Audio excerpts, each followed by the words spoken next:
हाजिर इस वक्त अपनी बेहद खास पेशकश लेकर आपके दरमियान, जिसका नाम है खबर की तह तक। अपनी इस खास पेशकश के जरिए हम कोशिश करते हैं तमाम अहम खबरें उनकी तह तक जाएं, उनके मायने क्या हैं, उनकी गहराई क्या है, किस खबर का क्या असर हो सकता है। और इसके लिए हम अपने साथ जोड़ते हैं अपने ब्यूरो हेड्स को, अपने साथियों को, और तब हर खबर की तह तक जाते हैं। तो स्वागत है आपका हमारे इस खास कार्यक्रम में। और अपने इस खास कार्यक्रम के जरिए आज भी कई अहम खबरों का विश्लेषण करेंगे, उन खबर की क्या गहराई हो सकती है ये भी जानने की कोशिश करेंगे। तो चलिए शुरुआत करते हैं। हमारे साथ हमारे कई साथी जल्द जुड़ने वाले हैं हमारे इस खास कार्यक्रम में। आइए एक बड़ी खबर का रुख कर लेते हैं पहले शिमला से। बता दें आपको कि मंडी यूनिवर्सिटी का दायरा कम करने को लेकर अब सियासी बवाल शुरू हो गया है। नेता प्रतिपक्ष जयराम ठाकुर के आरोपों पर मुख्यमंत्री सुखविंदर सिंह सुक्खू ने कहा कि चुनावी फायदा लेने के लिए कॉलेज में ही यूनिवर्सिटी खोल दी गई। छात्रों के पेपर करवाने तक के लिए एग्जामिनेशन सेंटर नहीं था, कॉलेज को ही यूनिवर्सिटी का नाम दिया गया। पटेल यूनिवर्सिटी को बंद करने की हमारी कोई मंशा नहीं है। बता दें आपको कि नेता प्रतिपक्ष जयराम ठाकुर ने सुखविंदर सिंह सुक्खू पर पलटवार किया। फिर उन्होंने कहा कि मंडी यूनिवर्सिटी को लेकर यह बयान दिया कि 1.5 साल से फंक्शनल है मंडी यूनिवर्सिटी। एचपीयू में कॉलेजों का अतिरिक्त भार हो गया था, ऐसे में एक और यूनिवर्सिटी बनाने की मजबूरी थी। लेकिन मुख्यमंत्री का व्यवहार ठीक नहीं है। ऐसा लग रहा है कि उनका बस चले तो मंडी को ही प्रदेश से अलग कर दे। नेता प्रतिपक्ष ने यह भी कहा कि लोग सरकार को बद्दुआएं दे रहे हैं क्योंकि सरकार हर चीज बंद कर रही है।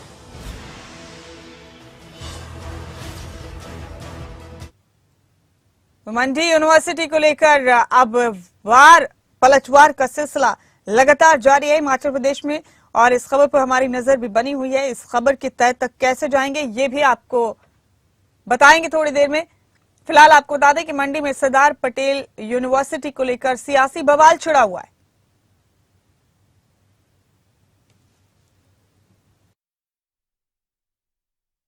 कोई विश्वविद्यालय जो खुलता है उसके कोई नियम कानून होते हैं। आपने ठीक है कि चुनावों से 6 महीने पहले जयराम ठाकुर जी ने सरदार पटेल मंडी यूनिवर्सिटी खोली, और खोली कहाँ?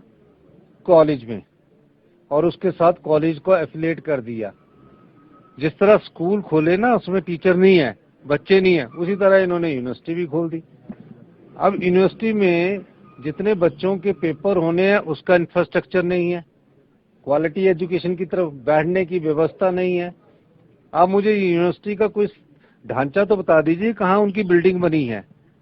मंडी यूनिवर्सिटी से मंडी के कॉलेज को उन्हीं में एफिलिएट किया गया है, और जो कॉलेज हमने वहां से निकाले हैं कि उनके एग्जामिनेशन सेंटर कैसे होने चाहिए उस दृष्टिकोण से किया है। कोई यूनिवर्सिटी बंद नहीं कर रहे हम। और हमारे ब्यूरो चीफ हमारे साथ जुड़ चुके हैं। अभी हमारे साथ शिमला से हमारे ब्यूरो हेड प्रदीप ठाकुर मौजूद हैं, और उत्तराखंड से हमारे ब्यूरो हेड राव शफात अली भी बने हुए हैं। उत्तराखंड की खबरों का रुख करेंगे तो राव शफात अली के जरिए खबरों की तह तक जाएंगे। आप दोनों का स्वागत है। प्रदीप, आपका रुख कर रहे हैं। पहले मंडी यूनिवर्सिटी को लेकर खूब बवाल हो रहा है इन दिनों। नेता प्रतिपक्ष जयराम ठाकुर और मुख्यमंत्री सुखविंदर सिंह सुक्खू के वार पलटवार का सिलसिला लगातार जारी है।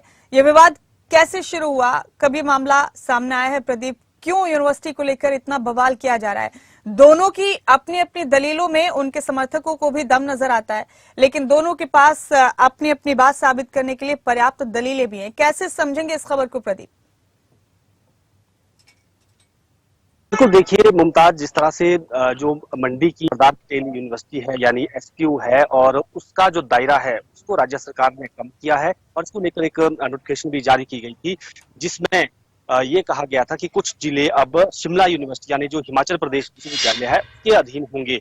हालांकि जो ये यूनिवर्सिटी है पूर्व जयराम सरकार में बनी थी, मंडी की एसपीयू जो सरदार पटेल यूनिवर्सिटी है, और उस वक्त उसमें कांगड़ा, चंबा और उसके साथ साथ मंडी, कुल्लू और लाहौल स्पीति, ये 5 जिले थे, और इसके अंतर्गत जो कॉलेज आते थे लगभग 147 की संख्या, तो उन कॉलेज को इस यूनिवर्सिटी के अधीन रखा गया था, और जो बाकी जिले हैं उनको हिमाचल प्रदेश विश्वविद्यालय के अधीन रखा गया था। तो कहीं ना कहीं हम कह सकते हैं कि प्रदेश में 2 यूनिवर्सिटी गई थी, और पहले केवल एक ही यूनिवर्सिटी थी जिसके पास लगभग 300 कॉलेज से ज्यादा का उस वक्त भार था। वैसे में मुख्यमंत्री उस वक्त खुद मंडी जिला से ताल्लुक रखते थे, तो ऐसे में उन्होंने मंडी की जो मंडी में वहां पर सरदार पटेल यूनिवर्सिटी उसको वहां पर बनाया, क्लस्टर यूनिवर्सिटी भी वहां पर पहले थी। तो उस यूनिवर्सिटी को हिमाचल प्रदेश विश्वविद्यालय के समकक्ष एक यूनिवर्सिटी का नाम दिया गया। लेकिन जैसे ही सरकार बदली और अब जब स्थिति सामने आई कि वहां पर इंफ्रास्ट्रक्चर कम है और इसमें राज्य सरकार को लगा, शिक्षा को भी लगा कि कहीं ना कहीं यहाँ पर जो छात्रों का पढ़ाई का है वो ढंग से बोझ उठा सकती है, तो कुछ एक कॉलेज से अलग कर दिए गए हैं और अब केवल 57 कॉलेज मंडी जो सरदार पटेल यूनिवर्सिटी है उसके अधीन रह गए हैं। बाकी सारे कॉलेज को यहाँ जो शिमला की हिमाचल प्रदेश विश्वविद्यालय सबसे पुरानी जो यूनिवर्सिटी है हिमाचल की, उसके अधीन कर दिया गया है। तो इस बार अब पॉलिटिक्स शुरू हुई है और उसमें जो पूर्व मुख्यमंत्री है, नेता प्रतिपक्ष है जयराम ठाकुर, उनका आरोप ये है कि मंडी के खिलाफ जो है मुख्यमंत्री काम कर रहे हैं और मंडी में यूनिवर्सिटी की जरूरत थी, उस वक्त ज्यादा था हिमाचल प्रदेश विश्वविद्यालय पर, इसलिए हमने मंडी यूनिवर्सिटी को उसकी शुरुआत की थी और इंफ्रास्ट्रक्चर भी वहां पर दिया था। ये उनका तर्क है। लेकिन यहाँ पर मुख्यमंत्री सुखविंदर सिंह बार बार कह रहे हैं कि जो प्रदीप, नेता प्रतिपक्ष जयराम ठाकुर ने क्या कहा है इस पूरे मामले को लेकर, क्या उनके एतराज है, किस बात पर उन्होंने ऑब्जेक्शन किया है, सरकार के किस फैसले पर उन्हें दिक्कत है, ये सुनते हैं जरा पहले। देवी देवताओं भगवान से प्रार्थना करता हूँ कि सद्बुद्धि दे। 9 महीने तक अभी तक भी आगे का कदम नहीं, बंद करने का काम चला हुआ है। यूनिवर्सिटी पिछले 1.5 साल से ज्यादा समय से फंक्शनल है। उनको ये मालूम होना चाहिए हिमाचल प्रदेश में एकमात्र यूनिवर्सिटी है। कॉलेज की संख्या 300 से ज्यादा हो गई, 350 के करीब कॉलेज हिमाचल प्रदेश में हो गए। शिमला की यूनिवर्सिटी का जो इंफ्रास्ट्रक्चर है उस लोड को बियर करने की स्थिति में नहीं है। और ये भी मैं कहना चाहता हूँ, मंडी कॉलेज नहीं है, क्लस्टर यूनिवर्सिटी ऑलरेडी थी और क्लस्टर यूनिवर्सिटी का 25 करोड़ रुपए का भवन का मैंने अपने हाथों से उद्घाटन करके वहां पर यूनिवर्सिटी की क्लासेस शुरू की। एक्ट पास हुआ, स्टैट्यूट बने और 128 कॉलेज मंडी यूनिवर्सिटी के साथ जोड़े गए। बाकी 146 कॉलेज जो है वो शिमला यूनिवर्सिटी के साथ जोड़े गए और आखिरकार पिछले वक्त से जब से सरकार बनी है, क्या वजह है कि यूनिवर्सिटी का वाइस चांसलर हटा दिया? क्या वजह है कि जो यूनिवर्सिटी की जो ग्रांट थी, जो 10 करोड़ रुपए वहां पर देनी थी, उसको ब्लॉक करके रख दिया? आज वहां पर टीचर्स की सैलरी के पैसे नहीं मिल पा रहे। आखिरकार वो कहना क्या चाहते हैं? प्रदीप ठाकुर हमारे ब्यूरो हेड मुसलसल बने हुए हमारे साथ।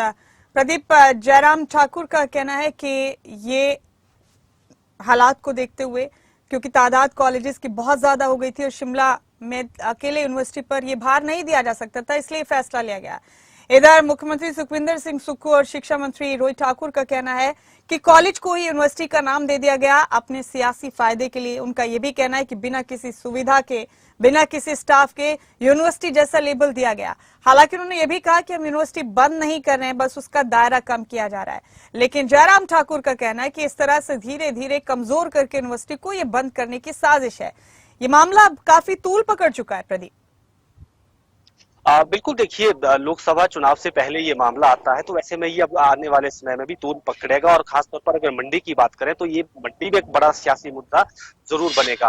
हालांकि मुख्यमंत्री सुखविंदर सिंह सुक्खू और शिक्षा मंत्री रोहित ठाकुर, उन्होंने भी इस बात का जिक्र किया है कि मुख्यमंत्री क्षेत्रवाद की भावना को भड़काना चाहते हैं। वहां जो क्षेत्रीय लोगों की भावना है उसको भड़काने की कोशिश कर रहे हैं, क्योंकि आने वाले समय में चुनाव है, उसका राजनीतिक फायदा ये लेना चाहते हैं और चुनाव से पहले भी ऐसा ही किया गया है, ऐसा इन दोनों नेताओं का आरोप है। और इसके साथ साथ अगर नेता प्रतिपक्ष जयराम ठाकुर की बात करें तो उनका यही कहना है कि अगर मुख्यमंत्री सुखविंदर सिंह सुक्खू का बस चले तो वो मंडी को ही प्रदेश से अलग कर दें, यानी मंडी को ही निकाल दें। इस तरह के काम मंडी को लेकर हो रहे हैं, क्योंकि मंडी जो जिला है वो जयराम ठाकुर का वही क्षेत्र है। तो ये कहीं ना कहीं अब हम कह सकते हैं कि इस मंडी यूनिवर्सिटी की वजह से जो एसपीयू यूनिवर्सिटी है उसकी वजह से एक राजनीतिक माहौल तैयार हो गया है और इसमें आरोप प्रत्यारोप का दौर यहाँ पर चल रहा है। बाकी तर्क बेशक अपने अपने दिए जा रहे हैं। सरकार का तर्क ये है कि वहां पर जो आधारभूत सुविधाएं होनी चाहिए थी, छात्रों को टीचिंग और नॉन टीचिंग स्टाफ होना चाहिए था, वो पर्याप्त नहीं है, जबकि हिमाचल प्रदेश विश्वविद्यालय के पास टीचिंग स्टाफ भी ठीक है और नॉन टीचिंग स्टाफ भी ठीक है। तो कहीं ना कहीं के विषयों के साथ ठीक है प्रदीप, देखते हैं आगे इस मामले में अब और क्या क्या होता है, ये मामला और कितना तूल पकड़ेगा। और इसी के साथ मेरे साथी हरसिमरत पॉल भी चंडीगढ़ से हमारे साथ जुड़ चुकी हैं। हरसिमरत, आपका भी बहुत स्वागत है हमारी इस खास पेशकश में। आगे बढ़ते हुए हम यहाँ उत्तराखंड का रुख करेंगे अपने इस खास कार्यक्रम में। आपको बता दें कि आज से उत्तराखंड विधानसभा का मानसून सत्र शुरू हो रहा है और आज से शुरू होकर 8 सितंबर तक प्रस्तावित है मानसून सत्र। सत्र में अनुपूरक बजट पेश किया जाएगा। सत्र के दौरान सदन के पटल पर कई महत्वपूर्ण विधेयक भी रखे जाएंगे। आज अहम दिन है उत्तराखंड के हवाले से। आज से मानसून सत्र का आगाज हो रहा है उत्तराखंड में, जो 8 सितंबर तक चलेगा। सत्र में इस बार अनुपूरक बजट भी पेश किया जाएगा और सत्र के दौरान सदन के पटल पर कई विधेयक रखे जाएंगे। उत्तराखंड से हमारे ब्यूरो हेड राव शफात अली हमारे साथ बने हुए, उन्हीं का रुख करेंगे इस अहम खबर पर। राव शफात, आज अहम दिन है, आज मानसून सत्र का आगाज हो रहा है उत्तराखंड में, जो 8 सितंबर तक चलेगा। कई विधेयक रखे जाएंगे, अनुपूरक बजट भी पेश किया जाएगा। जान सकते हैं राव शफात, कौन कौन से अहम मुद्दे हैं इस बार जिन पर विपक्ष सरकार को घेरने की कोशिश करेगा, और साथ ही कौन से विधेयक हैं, कौन से ऑर्डिनेंस हैं जो लाए जा सकते हैं? मुमताज, बहुत ही महत्वपूर्ण है और बहुत अहम है। मानसून का यह सत्र आज से आगाज हो चुका है और ठीक 11 बजे सदन की कार्यवाही शुरू होगी। लेकिन सत्र से पहले कुछ तैयारियां होती हैं, सुरक्षा व्यवस्था को लेकर के हो, सर्वदलीय बैठक हो या फिर कार्य मंत्रणा हो, ये तमाम चीजें हो चुकी हैं। सुरक्षा व्यवस्था इस वक्त कड़ी कर दी गई है। इस वक्त हम विधानसभा परिसर में ही यहाँ पर खड़े हैं। और दूसरा, क्योंकि सर्वदलीय बैठक का मकसद ये होता है कि सुचारू रूप से, यानी जितने भी दल हैं, सुचारू रूप से सदन को चलने दें, ये अपील की जाती है विधानसभा अध्यक्षा की ओर से। तो ये तमाम पहले से हो चुकी थी बैठक। इसके साथ ही कार्य मंत्रणा होती है। कार्य मंत्रणा में 2 दिन का एजेंडा तय हुआ था। आज के एजेंडे की बात करें तो आज सदन के भीतर जो दिवंगत नेता है, पूर्व कैबिनेट मंत्री चंदन रामदास, उनको श्रद्धांजलि अर्पित की जाएगी, मौन रखा जाएगा। तो सदन के भीतर तो देखिए हंगामे के आसार आज नजर नहीं आते, लेकिन हाँ, सदन के बाहर हंगामे के आसार विपक्षी पार्टी की ओर से नजर आते हैं। ठीक 11 बजे सदन की जो कार्रवाई है वो शुरू होगी और खास ये रहने वाला है कि राष्ट्रगीत के साथ 11 बजे शुभारंभ होगा, यानी वंदे मातरम शुभलाम शुजलाम इसके साथ होगा। थोड़ा सा इस पर अगर नजर डालें, क्योंकि राष्ट्रगीत को लेकर के हालांकि संभावित है ऐसा नहीं भी हो सकता, लेकिन कुछ विधानसभाओं में, दूसरे प्रदेशों की अगर बात करें, मध्य प्रदेश की करें, बिहार की करें, तो जब राष्ट्रगीत होता है तो कुछ विधायक उसको नहीं गाते या नहीं खड़े होते हैं। तो ऐसे आरोप भी लगते हैं कि कुछ विधायक इसका विरोध करते हैं या फिर अपमान करते हैं राष्ट्रगीत का। लेकिन आज 11 बजे वो तस्वीर भी साफ हो जाएगी, क्योंकि उत्तराखंड के सदन में देखा जाए तो कुछ ऐसे जनप्रतिनिधि भी हैं जो दूसरे समुदाय का जनप्रतिनिधित्व करते हैं, जिसमें बसपा के 2 विधायक हैं, शहजाद हैं या फिर शरबत करीम अंसारी हैं, बसपा के विधायक हैं। जो कांग्रेस के विधायक हैं, काजी निजामुद्दीन है, फुरकान अहमद है। तो ये देखने वाली तस्वीरें होंगी आज की कि 11 बजे क्या वो राष्ट्रगीत पर खड़े होते हैं, उसको गाते हैं या नहीं गाते हैं। सबसे अहम है। और दूसरा, क्योंकि मैंने अहम इसलिए कहा कि अनुपूरक बजट इस मानसून के सत्र में पेश किया जाएगा। आज का जो एजेंडा है वो तो श्रद्धांजलि अर्पित की जाएगी, लेकिन कल का जो दिन होगा बहुत खास, बहुत महत्वपूर्ण रहने वाला है, क्योंकि पटल पर एक तो वार्षिक लेखा जोखा रखा जाएगा 2023 और 24 के लिए, और इसके साथ ही जो अनुपूरक मांगे हैं, बजट है, उसको पटल पर रखा जाएगा। इसके साथ बहुत सारे विधेयक हैं, संशोधित विधेयक हैं, उनको भी पटल पर रखा जाएगा।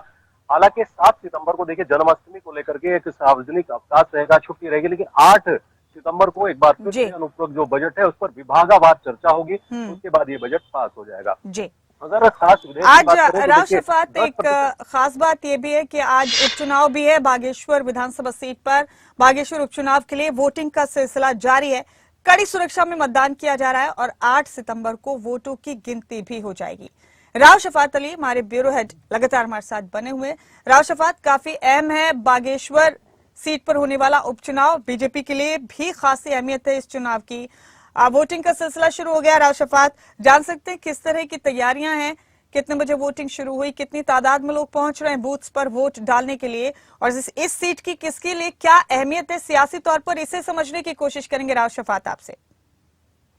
हाँ बिल्कुल, देखिए बागेश्वर का उपचुनाव है और अभी जो वोटिंग है, मतदान है, वो सुचारू रूप से चल रहा है। 1-2 जगह थोड़ी सी खबर आई थी कि कुछ ईवीएम में प्रॉब्लम्स आई हैं, लेकिन जो उत्साह है इस सीट पर वो देखा जा सकता है। महिलाएं हैं, बुजुर्ग हैं या फिर युवा हैं, वो अपने वोट को डालने के लिए बागेश्वर की विधानसभा में अलग अलग जो उनके बूथ बने हुए हैं वहां पर लंबी लंबी कतारों में देखे जा सकते हैं। करीब 175 बूथ बनाए गए हैं और इससे पहले सुरक्षा व्यवस्था पुख्ता कर दी गई थी, कड़ी कर दी गई थी।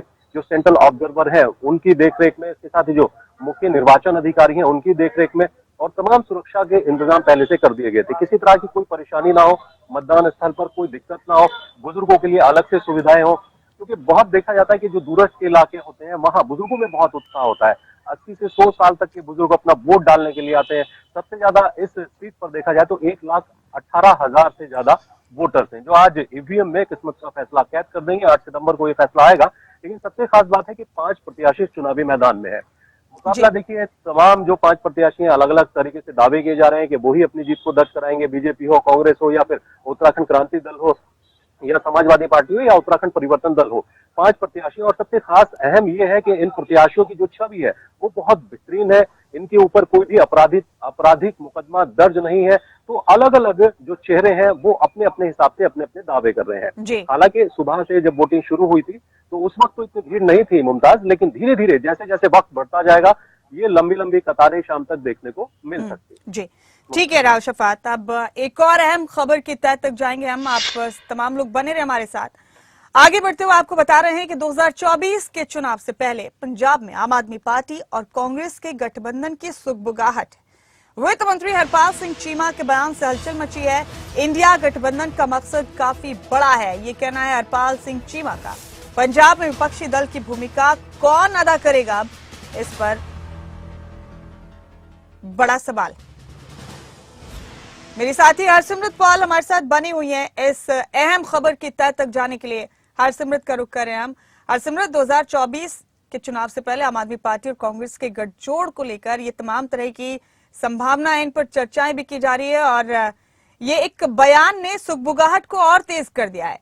हरसिमरत, कैसे समझेंगे इस खबर को? जी बिल्कुल मुमताज, आपको बता दें कि फिलहाल अगर पंजाब की बात की जाए तो यहाँ पर बदलाव लाने की बात की गई थी। आम आदमी पार्टी का एक ही नारा था कि लोग जो हैं पंजाब के वो बदलाव चाहते हैं और बदलाव का नाम उन्होंने आम आदमी पार्टी रखा। और इसलिए अगर बात की जाए तो पिछले चुनावों में 92 सीटों के साथ आम आदमी पार्टी पंजाब में काबिज हो गई थी। बहुत समय से अगर देखा जा रहा था कि यहाँ पर श्रोमणी अकाली दल बीजेपी के साथ अलायंस करके काफी समय जो है उसने राज किया है। और उसके बाद अगर कांग्रेस की बात की जाए तो वो भी यहाँ पर काफी समय तक काबिज रहे हैं। तो ऐसा होता था कि कभी एक साल कांग्रेस की सरकार आती थी तो कभी अकाली दल की सरकार आती थी। पर अगर बात की जाए तो जिस तरह से आम आदमी पार्टी आई संगठन में, पहले वो विरोधी पक्ष में आए और उसके बाद सत्ता पर काबिज हो गई हैं। आपको ये बताएं कि उसके बाद एक अनोखा खेल राजनीति में देखने को मिला जिसको इंडिया नाम दिया गया है। और हमने सबने देखा कि अब लोकसभा 24 के चुनाव आने वाले हैं तो इसको लेकर के एक जनमंच पर सभी वो पार्टियां इकट्ठी हो गई हैं जो कि बीजेपी से विचारधारा उनका मेल नहीं खाती है, बीजेपी से अलग है, ये हम कह सकते हैं। यहाँ हम कहें कि कहीं ना कहीं बीजेपी के विपक्ष में जो पार्टियां खड़ी हैं वो अब इंडिया गठबंधन के साथ हैं और इसका जो असर है वो सियासी क्षेत्रों में भी देखने को मिल रहा है। क्योंकि अगर क्षेत्रों की बात की जाए, राज्यों की बात की जाए तो राजनीतिक तौर पर राज्यों में अब जो राजनीति है वो किस तरह से होगी, इस पर एक बड़ा सवाल आ जाता है। वहीं अगर मैं पंजाब की बात करूं तो जैसे मैंने पहले भी बताया कि यहाँ पर आम आदमी पार्टी इस बार काबिज हुई थी और 92 बड़ी सीटें थी जो ली थी। और जाहिर तौर पर जब सियासी मामलात होते हैं, जब सियासी बयानबाजी होती है, एक दूसरे के ऊपर कटाक्ष किया जाता है तो विरोधी दलों के ऊपर किया जाता है, किसी व्यक्ति विशेष पर नहीं किया जाता। तो ऐसे में अब ये देखना होगा कि पंजाब में कांग्रेस विरोधी दल की भूमिका में थी, विपक्षी दल में थी और अब आम आदमी पार्टी जो है वो विपक्ष में किसे रखेगी।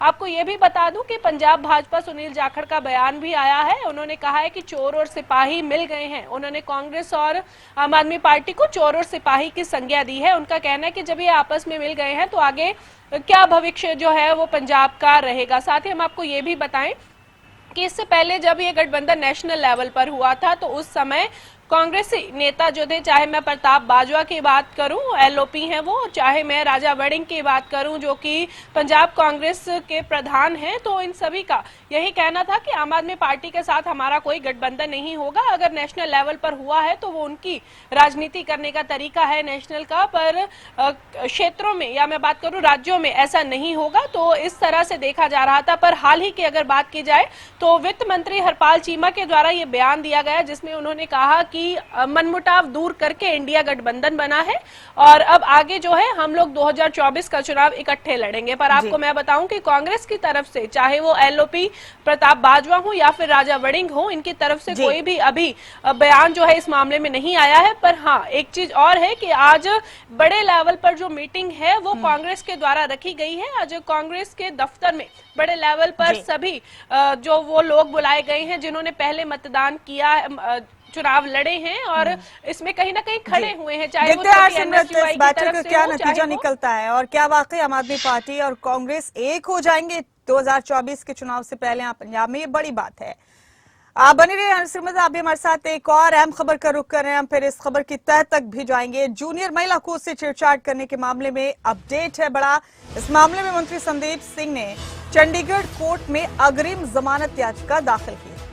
आपको बता दें कि मंत्री के खिलाफ चंडीगढ़ पुलिस ने छेड़छाड़ के मामले में 31 दिसंबर 2022 को केस दर्ज किया था। कोर्ट में चार्जशीट भी दायर कर चुकी है चंडीगढ़ पुलिस। मामले की 16 सितंबर को अगली सुनवाई होगी। अब इस खबर की तह तक जाने के लिए हमारे साथ हमारे स्टेट हेड जितेंद्र चौधरी बने हुए हैं। उन्हीं का रुख करेंगे हम यहाँ इस खबर की तह तक जाने के लिए। जितेंद्र, जूनियर महिला कोच से छेड़छाड़ करने के मामले में मंत्री संदीप सिंह ने चंडीगढ़ कोर्ट में अग्रिम जमानत याचिका लगाई है। इस पूरे मामले में यही बड़ा अपडेट है। अभी इस मामले में खूब सुर्खियां बटोरी है जितेंद्र, और इस मामले को लेकर खूब सरकार पर भी निशाना साधा गया है। अब इस खबर को कैसे समझेंगे जितेंद्र?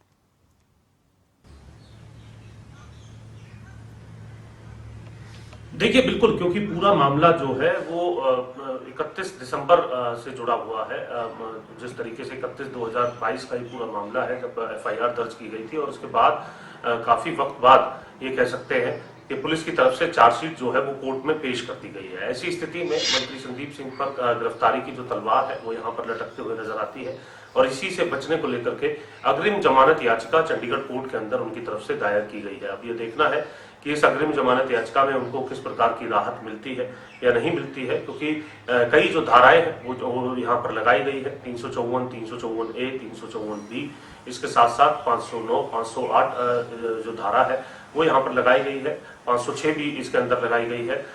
ये ऐसी स्थिति में कई धाराएं ऐसी हैं जिसमें कहीं ना कहीं गिरफ्तारी की तलवार और अग्रिम जमानत याचिका लगाना जो है वो आवश्यक हो जाता है संदीप सिंह के लिए। अब ये देखना है कि इस याचिका के बाद कोई राहत मंत्री संदीप सिंह को मिलती है या नहीं, क्योंकि सियासी तौर पर अगर हम बात करें तो पूरे तौर पर सरकार की तरफ से ये स्पष्ट कर दिया गया था। मुद्दा विधानसभा के अंदर भी हमने देखा था किस प्रकार से गूंजते हुए नजर आया था, और मुख्यमंत्री मनोहर लाल की तरफ से स्पष्ट कर दिया गया था कि संदीप सिंह का इस्तीफा जो है वो सरकार नहीं लेगी। दूसरी बार यह स्पष्ट किया गया था, इससे पहले जब चार्जशीट दायर नहीं हुई थी, जब आरोप लगाए गए थे मंत्री संदीप सिंह पर, उस वक्त भी मुख्यमंत्री की तरफ से ये स्पष्ट कर दिया गया था। और उसके बाद जब विधानसभा में चार्जशीट दायर होने के बाद ये मसला विपक्ष की तरफ से उठाया गया था, उस वक्त भी ये स्पष्ट कर दिया गया था कि किसी भी प्रकार से सरकार जो है वो इस्तीफा नहीं लेगी। हालांकि विपक्ष की तरफ से नैतिकता के आधार पर इस्तीफा मांगने की बात भी यहाँ पर कही गई, लेकिन अभी चार्ज फ्रेम जो है वो किए गए हैं पुलिस की तरफ से, इसको लेकर के सुनवाई होनी है। उसमें किसी तरीके की राहत मिलने को लेकर के संदीप सिंह भी अपनी जो लीगल टीम है उससे लगातार संपर्क बनाए हुए हैं। वहीं महिला कोच की तरफ से भी लगातार आरोप लगाने को लेकर के मीडिया में बयान जो है वो दिए जा रहे हैं। अब इसी सिलसिले में ये कह सकते हैं कि एक अपडेट के तौर पर ये बात सामने निकल करके आई है कि गिरफ्तारी की तलवार से बचने को लेकर के राज्य मंत्री संदीप सिंह की तरफ से चंडीगढ़ कोर्ट के अंदर अग्रिम जमानत याचिका लगाई गई है, जिस पर यह पता चलेगा कि उन्हें कोई राहत मिलती है या नहीं। इस अग्रिम जमानत याचिका में राहत मिलना या ना मिलना, ये कह सकते हैं कि इसके बाद की जो घटनाक्रम है उसको और भी ज्यादा जो है ये कह सकते हैं कि दिलचस्प बनाने वाला नजर आने वाला है, या फिर सियासी तौर पर इसको लेकर के क्या मायने निकलेंगे, ये तमाम चीजें पता चल पाएंगी। लेकिन कोर्ट इस पर क्या निर्णय लेता है उसके बाद ही पता चल पाएगा, क्योंकि अगर राहत मिलती है तो ये कह सकते हैं कि संदीप सिंह को एक बड़ी राहत है, लेकिन अगर नहीं मिलती है तो ऐसी स्थिति में संदीप सिंह आगे का क्या रास्ता अपनाएंगे, ये भी देखने वाली और अहम बात रहने वाली है। मुमताज, ठीक है जितेंद्र आपने, और ये भी देखने वाली बात होगी कि मामला भी आगे और कितनी सियासी पेचीदगियां पैदा कर सकता है सरकार के लिए भी और संदीप सिंह के लिए भी। बेहद शुक्रिया जितेंद्र इस खबर की तह तक जाने के लिए, आपका बहुत बहुत शुक्रिया। हम राव शफातली आपका भी बहुत शुक्रिया अदा करते हैं खबर की तह तक जाने के लिए। प्रदीप ठाकुर और हरसिमरत पॉल, आप सभी का बहुत बहुत शुक्रिया। तो आज हमारे इस खास पेशकश में फिलहाल इतना ही, दीजिए इजाजत, लेकिन बाकी हम खबरों के लिए आप बने रहें खबरें अभी तक के साथ।